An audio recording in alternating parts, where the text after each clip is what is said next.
তোমার নামে যদি কোনো চিঠি টিঠি আসে সেগুলো আসবে কোথায়? আমি জানি তুমি আমাকে এই সাহায্যটুকু করবে। তোমার অ্যাড্রেসটুকু ব্যবহার করতে দেবে আমার বাবা মার চিঠির জন্য? পারবো না। মাইমা, কদিন ধরেই আসলে আপনাকে একটা কথা বলবো করছিলাম, কিন্তু বলা হয়ে ওঠেনি। এখন তো বাড়িতে সবাই রয়েছে একসঙ্গে, এখন কথাটা বলতে পারি। তোমাদের বাড়ি সিল করে দিয়েছে আর তোমার বাবা মাকে অ্যারেস্ট করে নিয়েছে। ওরা আমার বাবা মা নয়। যাই হোক, আমি যেটা জানি শুধু সেইটুকুই বললাম। আমি ওদের কোনো কথা শুনতেও চাই না, আর বলতেও চাই না। দেখি ওরাই আমার জীবনটাকে এই জায়গায় এনে দিয়েছে আজ। তুমি তো আর কচি বাচ্চা ছেলে ছিলে না। যখন বড় হয়েছিলে তখন তুমি নিজে কেন? যাকে এখন আমার এই কথাগুলো বলায় তোমার কিছুই যাবে আসবে না। তখন যদি আমি সব কথা বলতে যেতাম, আমি নিজেই জড়িয়ে যেতাম। সেই ভয়ে আমি। অথচ সেই তো জড়ালে। জানো দেখি, এই যে আমি জেলের মধ্যে আছি না, এই জেলের মধ্যেও আমি পরম শান্তিতে আছি। এইরকম পরম শান্তি আমি কোনোদিন পাইনি। বিশ্বাস করবে না হয়তো, কিন্তু আমার মনে হচ্ছে এখন তো আর কোনো কিছুই ধামাচাপা নেই, সব জানাজানি হয়ে গেছে। আমি যা ছিলাম তা সবাই জেনে গেছে। আমাকে আর কোনোদিন অভিনয় করতে হবে না, আমাকে আর লুকিয়ে চুরিয়ে কারোর সর্বনাশ করতে হবে না।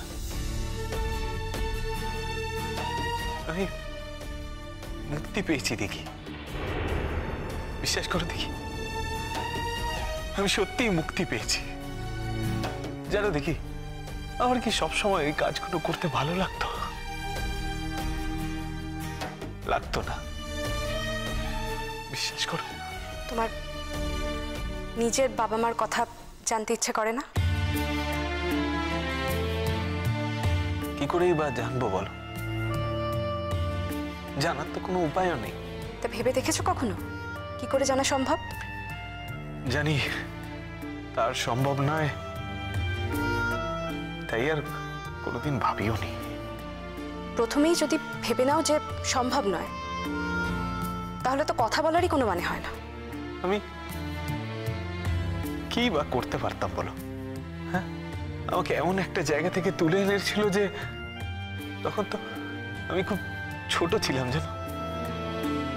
কি করে জানবো বলো আমি তার আশেপাশে ছিলাম কিনা?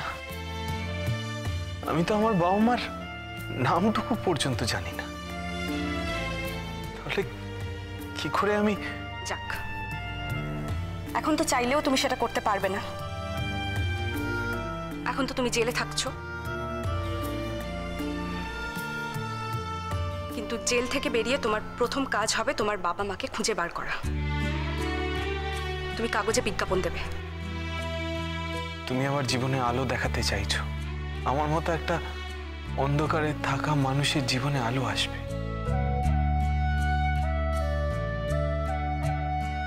তুমি বিশ্বাস করো আলো আসবে?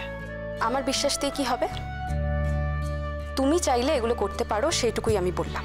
আমি কি করবো বলো? আমি কি বা করতে পারি? আমার আসল পরিচয় জানলে তো আমার বাবা মাই আমার থেকে মুখ ঘুরিয়ে নেবে। সেটা পরিচয়টা জানার পরেই ঘটুক না। আগে থেকে সব কথা তুমি নিজে ভেবে নিলে লাভটা কি? না দেখি, কি আমার রুট, কি আমার সোর্স, এটা আমাকে জানতে হবে। আমি জানবো ঠিক, তবে আমি একটা জিনিস ঠিক করেছি জানো। কি? আমি ঠিক করেছি আমি কোনো পাহাড়ি এলাকায় চলে যাব। পাহাড়ি এলাকায় বুঝি বিনে পয়সায় খেতে টেতে দেয়? না, যেমন কোনো বাচ্চাদের স্কুল টুল, যেখানে যেমন চাকরি পাবো করে নেব। চাইলেই সব করা যায়। আমার জীবনে আর কোনো আকাঙ্ক্ষা নেই। যা পাবো তাই নিয়েই সন্তুষ্ট থাকবো। ও, শুধু দূর থেকে চাইবো তুমি সুখী থাকো, তুমি নতুন করে তোমার জীবনটাকে সাজিয়ে নাও। তখন থেকে এত বাজে কথা কেন বলছো তুমি? তোমার বাজে কথা শুনতে কে এসেছে এখানে? আমার জীবন নিয়ে তোমাকে ভাবতে বলেছি আমি? ভাবছি না তো, ভাবছি না বলেই তো তোমাকে মনে মনে মুক্তি দিয়েছে। তুমি কি নিজেকে ভগবান মনে করো নাকি? তুমি মুক্তি দেওয়ার কে? তুমি মনে মনে মুক্তি দিয়েছো মানে? আমার মুক্তি আমি নিজে অর্জন করে নিয়েছি। আমি জানি তুমি খুব ভালো মেয়ে, তাই তো আজকে আমার বিপদের দিনে এসে পাশে দাঁড়িয়েছো। আমার কাছ থেকে মুক্ত হয়ে যাবার পরেও আমার পাশে এসে দাঁড়িয়েছো। আমি তোমাকে কোনোদিন ভুলবো না দেখি, কোনোদিন না। কিন্তু আমি তোমাকে আর নিজের জীবনের সঙ্গে জড়াবো না। কে বলেছে তোমাকে জড়াতে? আমি কি বলেছি তোমার জীবনের সঙ্গে তুমি আমাকে জড়াও?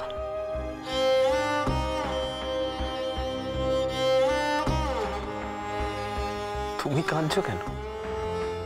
আমি তো তোমাকে মুক্তি দিচ্ছি। তুমি যা চাইছো আমি তাই তোমাকে দিচ্ছি। বিশ্বাস করো, জেল থেকে বেরিয়ে একবারও আমি দাবি করব না যে তুমি আমার কাছে এসো, একবারও রিকোয়েস্ট করব না। আমি তো জানি তুমি আকাশের চাঁদ।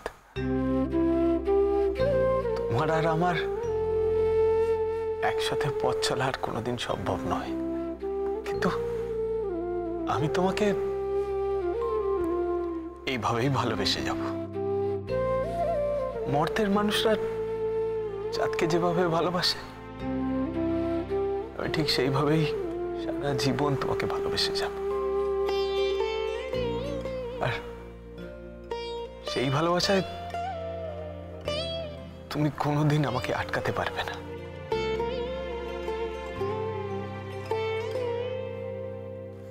আমি মনে মনে প্রার্থনা করব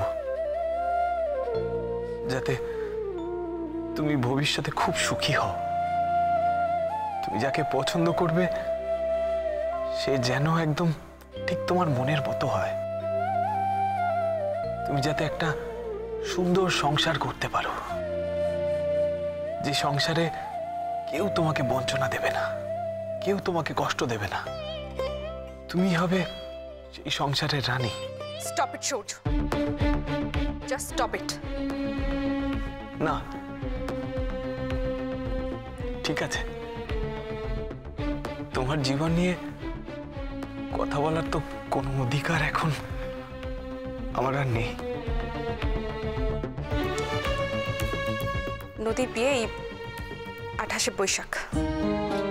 হ্যাঁ, তার মানে তো এসে গেল। হ্যাঁ। কার সঙ্গে? পার্থবাবুর সঙ্গে। পার্থবাবু মানে? হ্যাঁ, আমাদের ওই লয়ার। বাহ, খুব ভালো খবর। সবাই নিশ্চয়ই খুব আনন্দ করছে না বিয়েতে? হ্যাঁ হ্যাঁ, আমার তো আনন্দ করার মতোই স্টেটাস। যার সঙ্গে আমি ভালোবেসে বিয়ে করেছিলাম সে এখন জেলে, তাকে নিয়ে কাগজে কাগজে লেখালেখি হচ্ছে। আর আমি এখন আমার বোনের বিয়ে নিয়ে আনন্দে মেতে থাকবো। বলতেও পারো তুমি কথাগুলো? সবাই তো জেনে গেছে যে তুমি একটা ভুল করেছিলে আর সেই ভুল থেকে বেরিয়ে এসছো। তুমি তো তোমার তো মুক্তি ঘটে গেছে দেখি। তোমার স্ট্যাটাস তো এখন আলাদা। তুমি তো এখন সিঙ্গেল। তুমি একজন স্বাধীন চেতা নারী। তোমার তো কাউকে জবাবদিহি করার নেই। আমার জবাবদিহি আমার নিজের মনের কাছে। সেইখানেও তো তুমি মুক্ত। সেখানেও তো কেউ তোমাকে আটকে রাখেনি দেখি। যে তোমাকে আঁকড়ে ধরে রাখতে চাইতো সে তো তোমাকে নিঃশর্তে ছেড়ে দিয়েছে।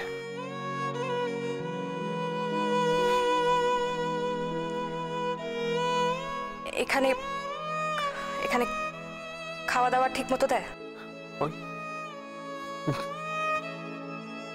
যেমন হয় ওই আর কি। সেজন্যই আমি একটু খাবার নিয়ে এসেছিলাম, কিন্তু ওরা যে আমার রিকোয়েস্টটা এভাবে রিজেক্ট করে দেবে সেটা আমি বুঝতে পারিনি। সবাই তো অবাক হচ্ছে তুমি এত কিছুর পরেও এখানে আসছো বলে। আমি তো একজন মানুষ, মানুষ হয়ে আরেকটা মানুষের কাছে এসেছি, আর তো কিছু নয়। ওরা তো জানে না তুমি কতটা মানবিক, তুমি কতটা কাইন্ড হার্টেড। ওকে, আমি এবার এগোবো। সাবধানে যেও দেখি।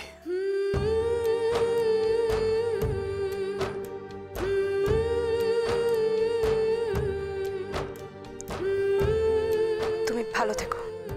ভালো থাকার চেষ্টা করছি, আর এই ভালো থাকার মন্ত্রটা তুমি আমাকে শিখিয়েছো দেখি।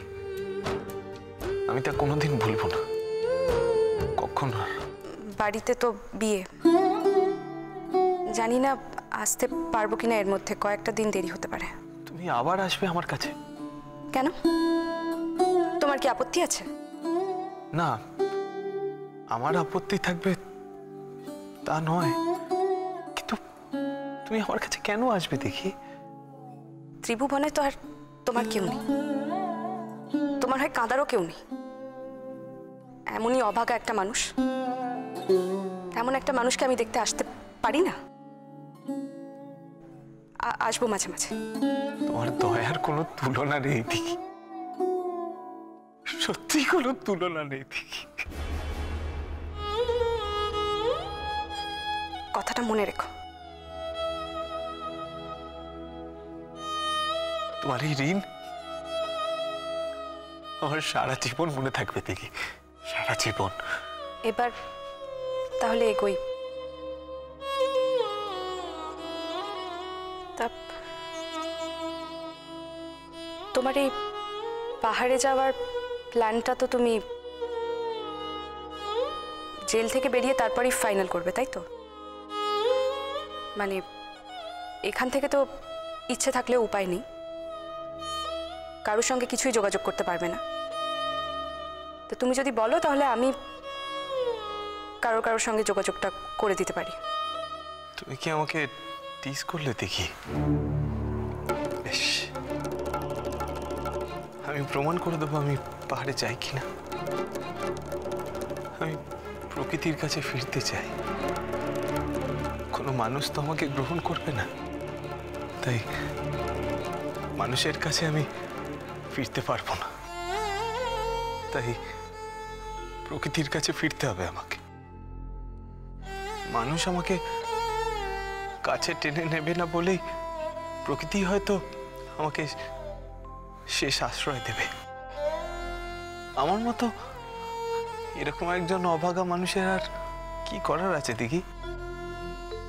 তবে তুমি যেমন বললে আমি তোমার কথা শুনব। আমি একটা কাগজে বিজ্ঞাপন দিয়ে দেখব যে আমার বাবা মার খোঁজ পাওয়া যায় কিনা। তা পাহাড়ে চলে গেলে তোমার বাবা মা যদি তোমাকে খুঁজেও পায়, তারা তোমার সঙ্গে যোগাযোগটা করবে কি করে? ভারে সমতলে থাকলে যোগাযোগ হবে, আর পাহাড়ে থাকলে যোগাযোগ হবে না? বোকার মতো কথা বলো না। তোমার নামে যদি কোনো চিঠি টিঠি আসে সেগুলো আসবে কোথায়? আমি জানি তুমি আমাকে এই সাহায্যটুকু করবে। তোমার অ্যাড্রেসটুকু ব্যবহার করতে দেবে আমার বাবা মার চিঠির জন্য। তারপর সত্যি যদি কোনোদিন কোনো চিঠি আসে, কোনো খোঁজ আসে, তুমি আমাকে জানাবে। জানাবে না দেখি? তুমি ছাড়া আমার পৃথিবীতে কেউ নেই দেখি। তুই আমাকে এটুকুনি সাহায্য করতে পারবে না? পারবো না, আমি কিচ্ছু করতে পারবো না। আমার কাছে তুমি এত আশা করলে কি করে? তোমার লজ্জা করে না? বেশ, তুমি না পারলেও আমি কোনো অভিযোগ করব না, কিন্তু তোমার প্রতি আমার ধারণা একই থাকবে। বয়ে গেছে তোমার ধারণাতে আমার। তোমার ধারণা নিয়ে তুমি থাকো সৌর্য। My foot. তোমার ধারণায় আমার কিচ্ছু আসে যায় না। জাস্ট গো টু হেল।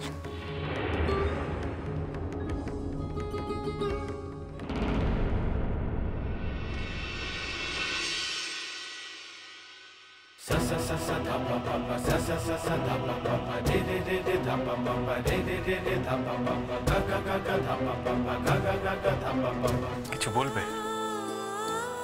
আরো কিছু? না, তোমার মতো একটা মানুষকে আমার কিছু বলতে ঘেন্না করে। ঘেন্না করে আমার। I hate you. I hate you.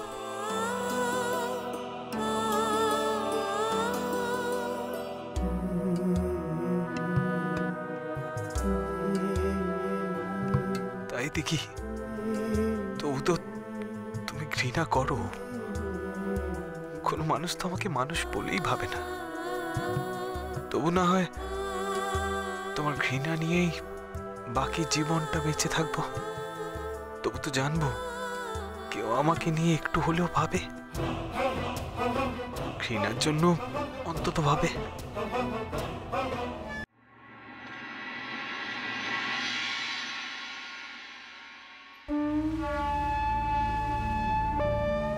মাইমা,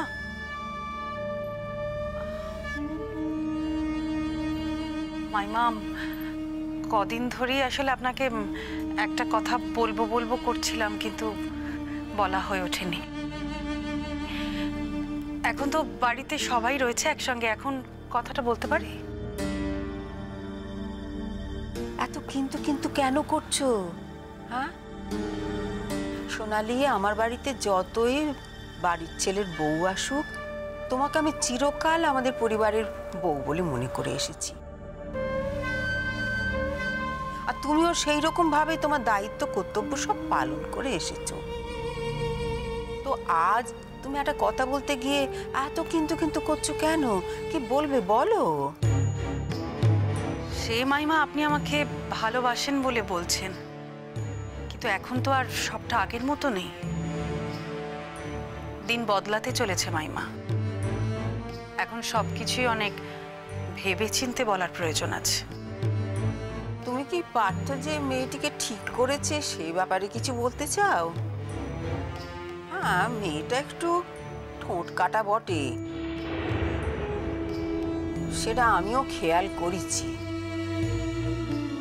এরকম কথা বলবে না মা, তুমিও তো কিছু কম বলনি। তোমরা ভুলে যেও না যে এই মেয়েটার সঙ্গে দাদা ভাইয়ের বিয়ে ঠিক হয়েছে, সে রীতিমতো একখানে শিক্ষিত মেয়ে। সে কেন তোমার কথা শুনতে যাবে? যদি কেউ আমাকে ওরকম ভাবে বলতো না, আমি তাদেরকে উল্টে 4টে কথা শুনিয়ে দিতাম। বৌদি তো তা না হয় তোমাকে অনেক কম বলেছে। সে কি রে? তুই তো দেখছি বলেন গাছে না উঠতেই এক কাঁদি। হ্যাঁ, আরে বাবা, এখনো বৌদি ঘরের বউ হয়ে এই ঘরে আসতে পারলো না, আর তুই এখন থেকে তোর বৌদিকে হাত করার চেষ্টা করছিস? আমি কেন হাত করার চেষ্টা করবো বড় বৌদি? যাই সত্যি তাই তো বলেছি। আমার মার কথা কি তোমারও সবসময় শুনতে ভালো লাগে?